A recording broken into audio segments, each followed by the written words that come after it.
Welcome to the Her Story Circle podcast, the podcast that brings you the extraordinary tales of everyday women who are changing the world.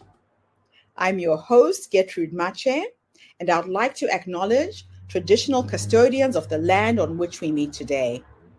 I also like to pay my respects to elders, past, present, and emerging. Every week, we dive into the lives, challenges, and triumphs of women from all four corners of the globe. We're here to inspire, enlighten, and connect, sharing stories that uplift and empower. So grab a cup of coffee, settle in, and join us as we explore the incredible journeys of women shaping our future. This is Her Story, where every woman's voice matters. Hello, everybody, and welcome back to the Her Story Circle. This is Gertrude Mache here in beautiful Melbourne, Australia. And today I am graced with yet another fascinating young woman. Welcome, welcome, welcome to our tribe. Please tell everybody your full name, where you're based, and share your story with us today.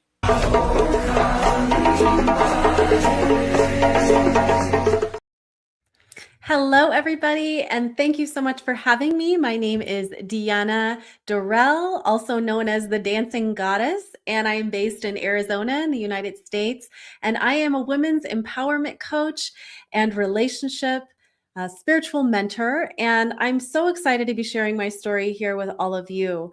And it starts in the kitchen, right? A place of nourishment and community and connection, which is what her story is all about. Only I have a vivid memory. I want to bring you back to this time. Imagine a peeling yellow linoleum floor and cardboard boxes of Eggo Waffles surrounded by this version of me. And all I could see was black. And I had made the decision to end my life. And it was a voice I never thought that I would hear that really saved me. And this was the first time that I listened.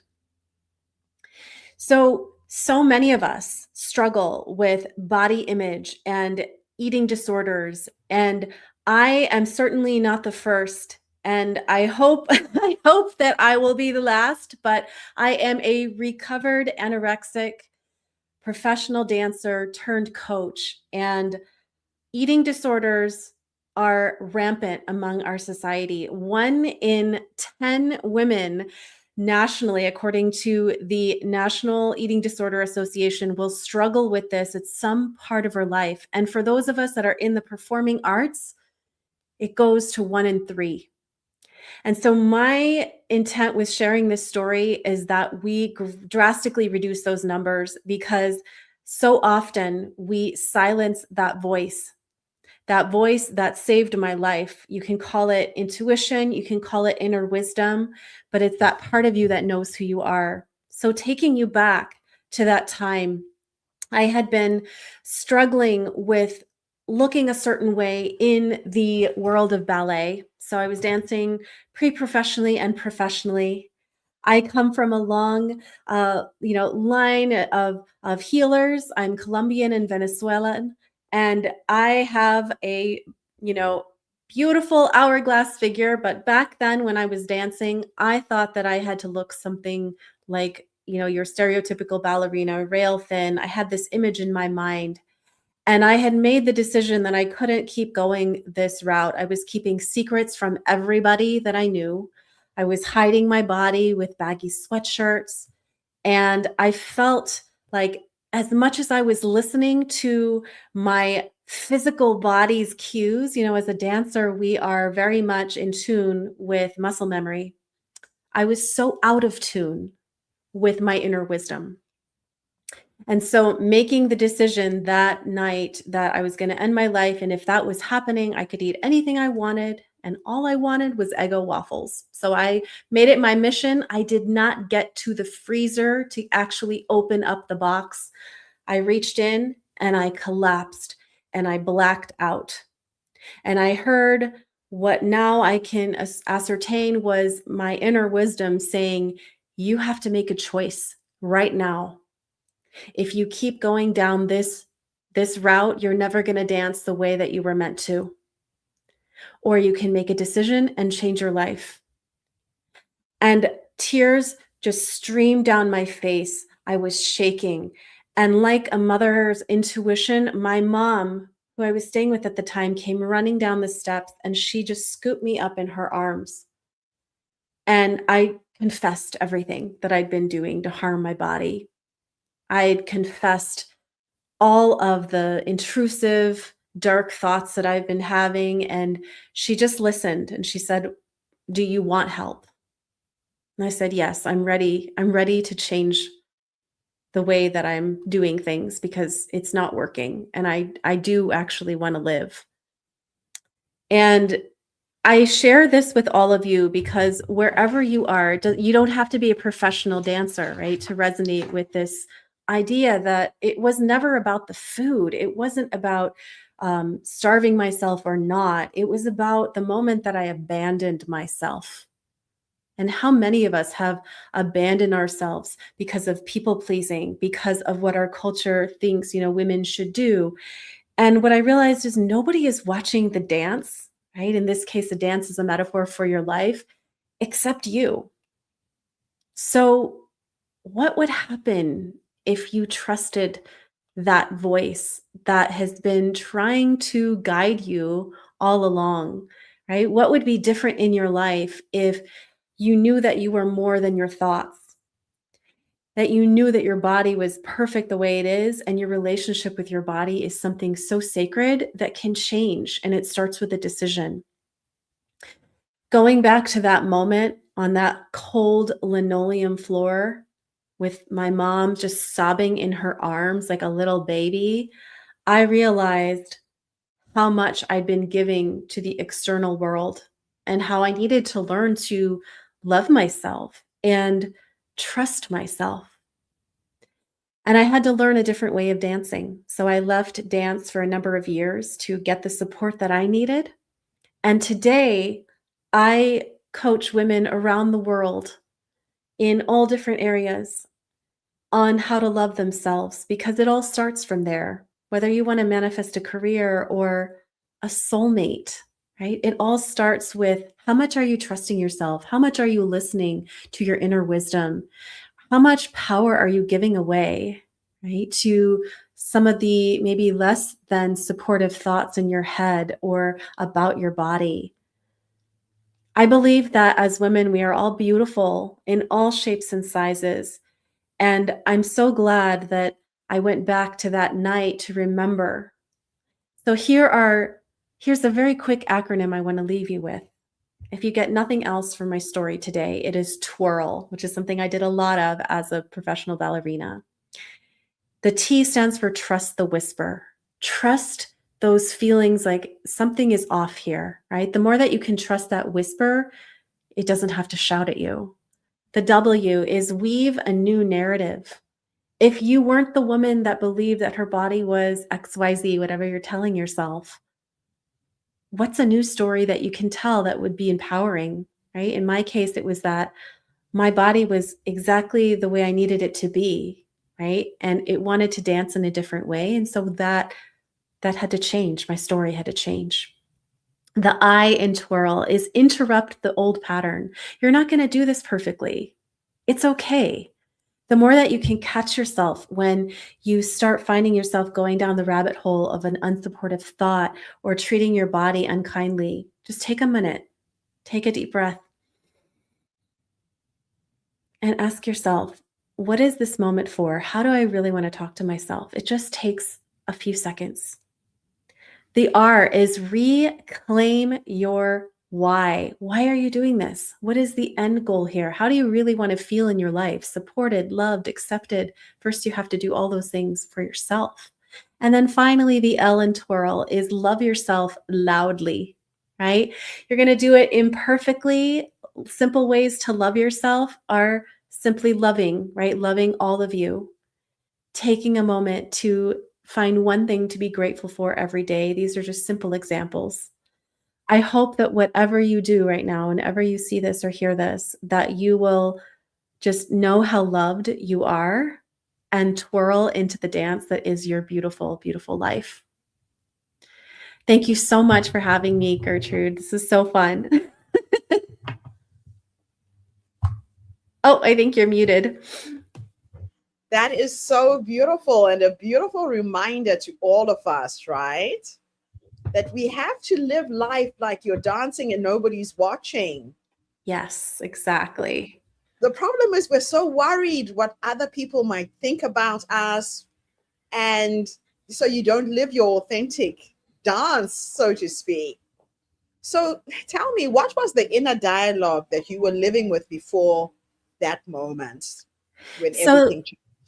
yes, a couple of ones that are very common, actually, right? I'm not good enough.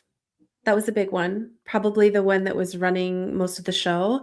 I I feel fat was another one. It was an ongoing dialogue, and I need to look a different way, right? So I was constantly scanning the room for like other fellow dancers, and I'm like, oh, her thighs are, smaller than mine. Maybe I should do this or eat this food to like lose weight in this area. Like it was an obsession.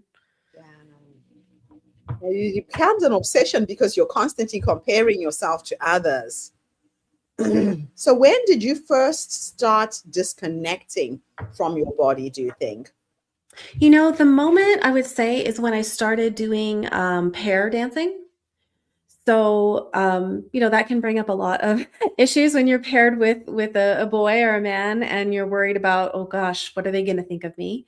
And in my case, that moment, he lifted me for the first time in front of, the company and almost dropped me. And he said, wow, like under his breath, but loud enough for everybody to hear, you are so heavy. You were like lifting a crane. Oh, And I mean, my face was just flushed. I could hear people snickering in the background, and I made it my mission, like, that will never happen again in rehearsal. I'm going to be as small as I can, even if it hurts me. And it was, I mean, it's a terrible moment for any young woman to experience. But I think if I had faced that now with all the tools, like I would have probably confronted him right then and there and known in my core, right? Like that's not okay. But where I was back then, I was looking to the external world and the external world was telling me I wasn't good enough. So I believed it. so you just didn't have the tools to deal with such an incident. And this is where a lot of young girls get caught, right? They don't have the tools, they don't have the role models that it's okay to speak up or to question anything, right? About our bodies and boundaries, learning boundaries. Yeah, because body shaming is such a common thing and not talked about enough. Wow. Now, what role did perfection play in your self-harm, do you think?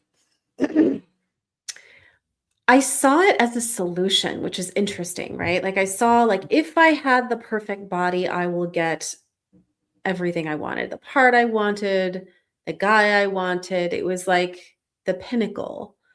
Only I feel like the path to get to this unattainable perfection, it was draining the life out of me.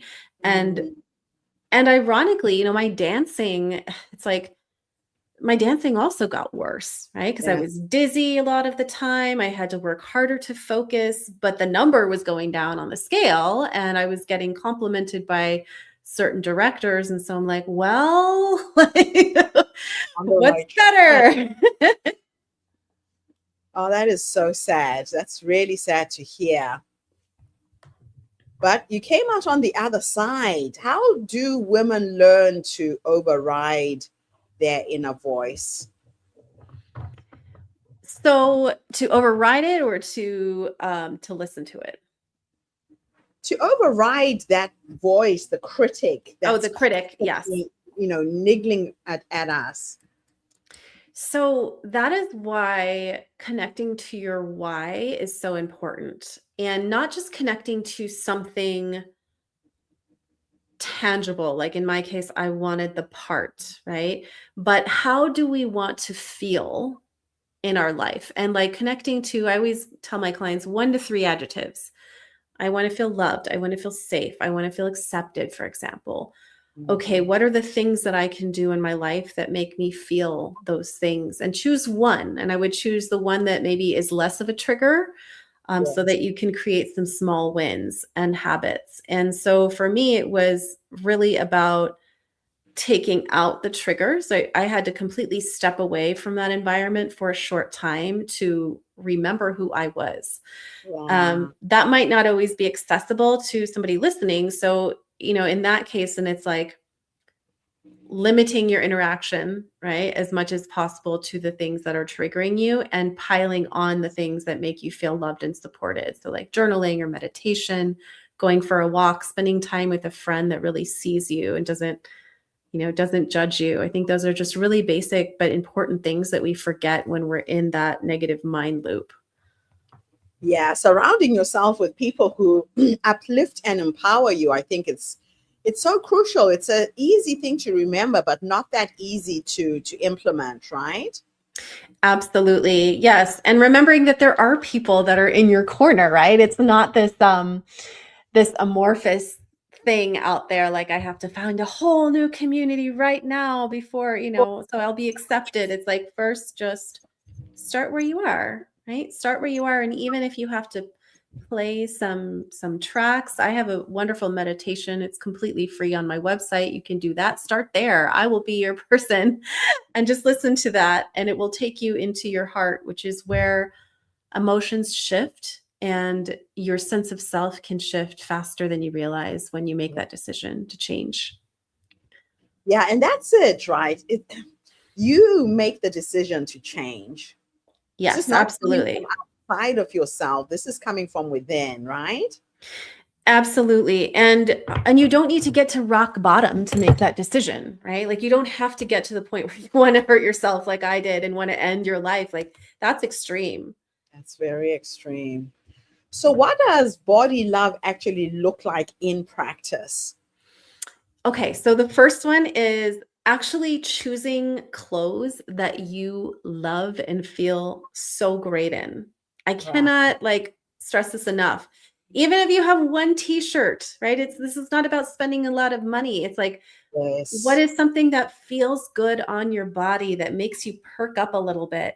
Do that. Maybe it's a certain lipstick.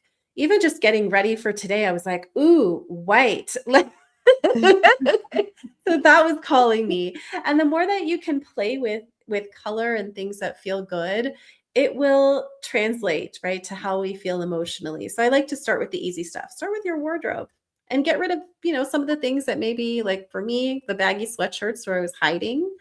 It's like, who would I be without the hiding? Let's try this on. What does she like?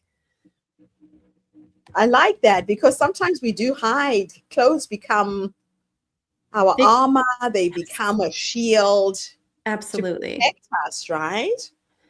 Yes. And and I would say just, also getting comfortable with people noticing you because I don't know about you, but like when you start to dress in a way that makes you come alive, your Yes. magnetism is out there. And if you're uncomfortable with that feedback, right, it can sometimes create more insecurity. So just trust, like, okay, people are looking at me. It's because I feel so good. Isn't that great? Doesn't have to mean anything else than that. That is so true. That is so true. So, how do we rebuild trust with ourselves after years of ignoring our intuition? Yes. So often I talk to women and men where there was a specific event where you maybe thought that you were following your intuition and it didn't pan out so well. And so all of a sudden, right, there's like this self-trust going on. And to repair that, I always suggest having what I call an I'm not crazy journal. It could be your notes feature on your phone. It doesn't matter. I mean, these days I'm like the iPhone notes features where it's at, but you could get a little notepad, and anytime you get a feeling, wow, you know what? I turned right the other day even though my GPS told me to go left, and I avoided like so much traffic. Write that down. Date it, put a little blurb. And the more that you start to see that, the logical mind, that logical part of our brain calms down and sees, oh, we can trust these kind of odd, intuitive nudges or inner wisdom. So it's all about gathering evidence in real time. I like that. Gathering evidence in real time. Absolutely awesome. You're giving us so many gems here, practical things that people can do. Thank you. So, what is the connection between ambition and self-punishment? Yeah. So ambition by itself is there because some part of your being wants to be seen in a larger way, right? Or wants to create something in a larger way than maybe you ever have or generations before you ever have. And so it's by itself, it's not a negative thing, right? But when it goes into the extremes, that's when you feel disconnected from yourself. That's when you're searching for something to validate, right, your worth versus internally guided to create something for curiosity's sake, for your own amusement. This is kind of an unconventional piece of wisdom, but a lot of people ask me, how do I find my purpose? And I'm like, Yes. what if your purpose, if we distill it down to the most simplest form, is simply to be yourself? It's authentically, joyfully yourself. And so follow what delights you in the everyday. Sometimes it's not this grandiose goal. It's about the little things. And the more that you can express yourself fully, then it will lead you to where you're supposed to be, quote unquote. Yes. Yeah, that's so, so true. Oh, I love this. Now, why do so many high achieving women secretly struggle with self-worth?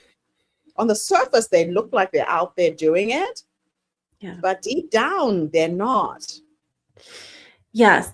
So I work with pretty much all high achievers. And some of the patterns I notice is that growing up, right, they may have had one or two parents where their sole sense of love or validation came from what they did, right? Or what they, where they didn't speak up, for example. And so in their adult life, it becomes more about proving to the world that they're valuable versus knowing intrinsically that they are. And so this is not to negate that high achieving energy, because I love that, right? That's our creative, productive side, but it's all Yes. where it's coming from. So what I share with my clients that struggle with that is, have things that you do that don't necessarily have any ROI, that are simply just for your own curiosity Pleasure. or joy. Yes. Like Yes. one of them said, well, I said, what would you do? Like if, you'd met all your goals, you knew you were good enough, and you just had I don't know, 2 hours to kill. She was Yeah. like, I would sing. She's like, I sing in Oh, the shower. And I'm like, have you ever thought about getting voice lessons or going to an open mic? So she started taking voice lessons, and she goes once a month, and she's like, it's my most favorite thing to do. And her friends, who are also high achievers, are asking what's different? Are you taking a course? Are you doing this? And she's like, I'm just singing. just finding that joy, the bliss, doing Yes. something you love just makes such a difference. And giving yourself permission to not be amazing at it, but it's something that you just want to explore, and you don't have to do it forever. I think that's the other thing with high achievers. They feel like they have to keep reading the book that they don't like because they said they would. And I'm like, that's great. But if 2 chapters in, you're bored to tears and you're not really doing it, for your business or whatever, permission to return the book. That's okay. Just be yourself. Yes. Oh my gosh, these are such simple things that should be obvious, but are not obvious, right? Well, when we're in producing mode or when we're in needing validation mode, which I was in both, right? It's hard to see the value of those simple things Yeah. because it's reversed. It's, I'm going to do this so that you'll love me. Yes. And instead of, these are the things that make me love myself, and I'm going to share that with you. And if you Oh. don't like it, that's fine, but I still have to share it because that's just my essence. So, what does dancing represent to you now? Yeah, so dancing is a way for me to release the things that are stressing me out, but it's also a source of pleasure and staying in the moment. So when I have days, and I'm certainly not perfect, where I'm doubting myself or I don't know what to do, I will close my eyes, put on a piece of music, turn off the lights in my office, and just move my body, not in any particular choreography, but how do you want to move today? And I will give that intention to release or to get clarity or whatever it is that you want over Mm. to that 5-minute moment. And I always feel better after I do it.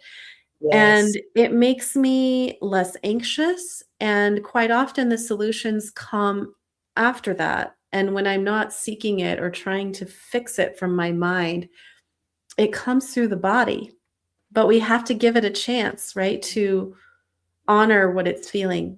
Yes. I love that. That is so beautiful. So, how do we know the difference between ego and intuition? This is such a great question. And the easiest way I can explain it is pay attention to the tone. So, if it's coming from ego or wishful thinking or even fear based thinking, the likelihood is that the tone will go up and down in terms of importance, right? There's a sense of like weird urgency, like you should do this. You'll hear you should whenever a client's like, oh, it told me it should. And I'm like, let's check it again and Uh, ask another way. yes. Or are you sure you want to do that? And it'll be like kind of snarky, right? Versus our intuition or our divine wisdom is like, it may have something uncomfortable to share, but the Yeah. tone is neutral. It's like, hey, have you thought about contacting this person? And you're like, oh, I don't really want to, but like, I know it keeps coming up. And it's like, it's okay. Like, have you thought about contacting them today? Like, it never goes away. It's this like kind of low level current, but it doesn't have an opinion. Yeah. Yeah. I see what you mean. There's a big difference there. My last two questions for you are a bit of a thought experiment. In the first one, I want to teleport you back into the past to that young woman who found herself struggling with an eating addiction, losing her love for dancing. If you could go back and give her three nuggets of wisdom based on what life has taught you up until this point, what Mm. would those three nuggets of wisdom be? Mm. The first one is you have always been good enough. And I'm getting like, I'm getting a lot of energy behind that because she really didn't believe she was. So believe that you're good enough would be the first one. The second one,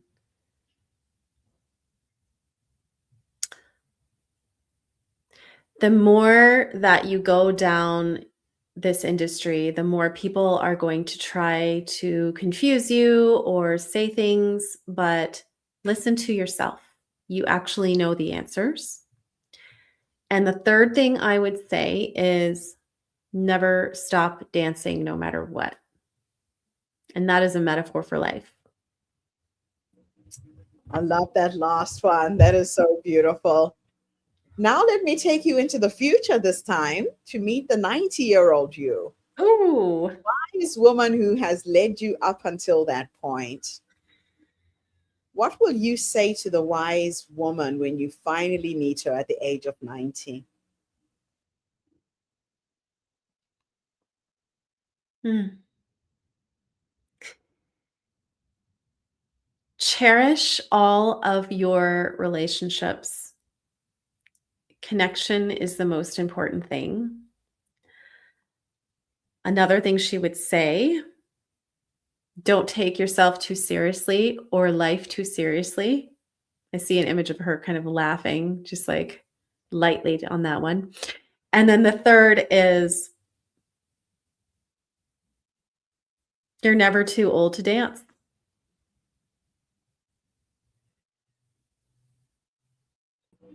I can see you on a dance floor somewhere at the age of 90, still doing your thing. Totally. I know my husband's like in the corner, like, oh God, there she goes again. I'm like, yeah. I love it. Deanna, thank you so much for coming online and sharing your story. Oh, Absolutely inspiring. And I just love what you're doing, empowering other women, young girls to do the same. Thank you. Thank you so much for having me. It's been an absolute pleasure. And thank you to everybody who tuned in today.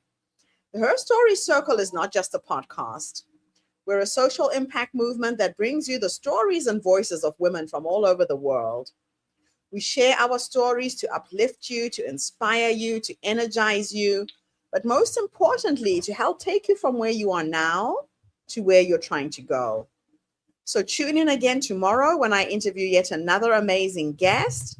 And if you know someone who has a teenager who is struggling personally with trying to change their life and rebuild their self-image, share this podcast on your social media, tag a friend.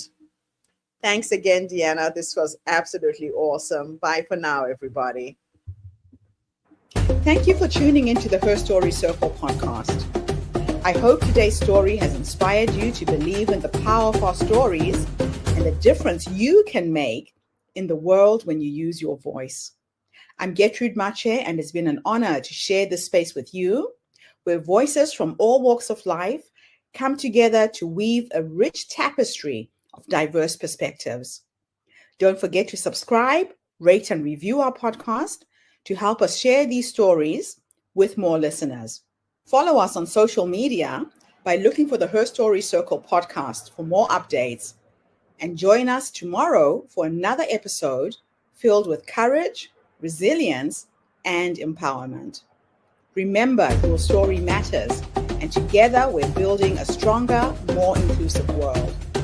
Until next time, keep making her story.